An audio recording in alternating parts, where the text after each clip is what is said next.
So when I first heard the news, the unfortunate news that Alone the Beast was going to be rescheduled, which in my mind sounds a whole lot like canceled because it didn't get that great of reviews on its first couple episodes, I was a little upset, a little bit annoyed. And the best way that I can describe it, a good analogy, is that you worked really hard for, let's say, a new truck. You worked really, really hard for it, harder than you ever have before, and you put your heart and soul into saving up all this money to buy this new truck, and you finally got this new truck. You finished it, and you're really proud of yourself for doing it. And then before you can even test drive the truck, it's stolen. You don't have insurance. You can't even call the cops, and that's kind of how it feels. A little bit of a bummer, to say the least.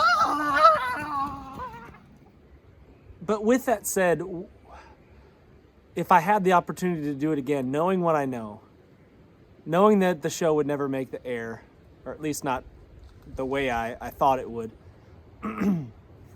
I do it again? And yeah, the answer is still yes. I would still do it again, even though the show is not going to make the air. It was still an incredible experience, and I probably wouldn't trade anything for it.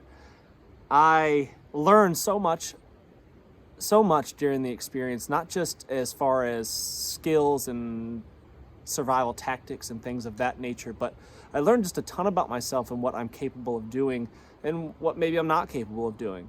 And I also met some incredible people. You know, I was so fortunate, so blessed. I don't know what everybody else's experiences have been on the show or other shows similar to it, but I met some of the most incredible people. Everybody I worked with was awesome. I mean, literally everybody that I worked with on the set was freaking fantastic.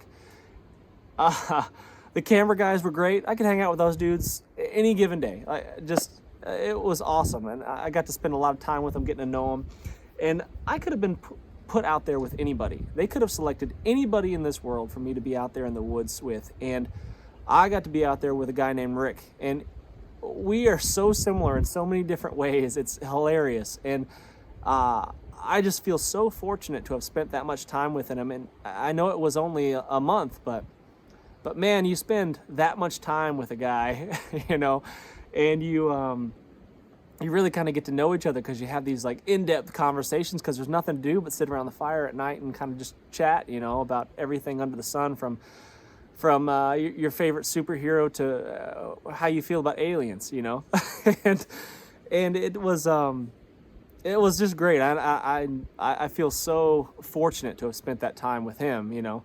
Even though he refused to spoon at night to stay warm. Even though I offered to let him be the big spoon, he still wouldn't do it. It's ridiculous. But I'm not going to hold that against him forever. But yeah, it is unfortunate, and I am disappointed that the show's not going to go on the air. But it was an incredible experience that I wouldn't trade for the world. And that's how I feel about it.